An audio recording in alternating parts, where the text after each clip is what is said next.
ce, ko za a tambaya matar aure na ke ce, a ƙara tambayawa zan ba sirri na ke ce, wa zan fansaro kaina da rayuwa ke ce, kin zam kamar gimbiya ko yin ce sarauniya, muryar ki daɗi da ita nake son in ji labari, mai san ki inda a kaina ne zan masa alkhairi, ni kyanki ya ce da ni tun sanda na fara kallon ki, komai kike so a gona bai iya gagarar ki, komai na yau sannadin so kauna ya zamo taki, rashin ki gona abin da zan zai ba da mamaki,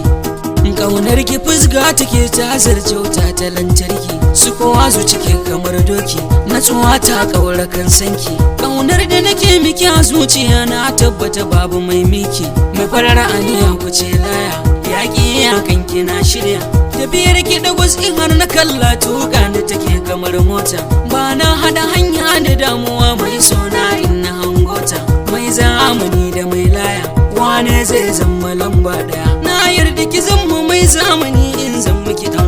murna, kin kore damuwa ta idan kika bani wajen da zan zauna, matsayinki daban da sa'inki, muryarki kama da alkaki, mai suna ki mun lamuni in je kai do iyayenki, bayan kudin gani ina so in mika kudin sadakinki, wallahi ina kaunarki ban so na rashin kalamanki, mai sonarin da na fara ganinki ido ya cike da mamaki, ranar farko ta kallonki, rana ta biyu tunaninki, rana ta uku na kasa jurewa sai kwanatin kare ki, na yi tozali da kyallinki, haske na idanki ne ya haske min ido na da mamaki, farjininki yana da tasiri ya fito da sufa kala tari, sai anan na kara tabbatarwa kaunar mu da bai duban kairi, Allah ka hane mu yin shari ka raba mu da duka mai shari, suna na Umar yan lawan ku kira ni da dan gidan Nura, ga masoya duka mun sara waka asilar ku mun rera,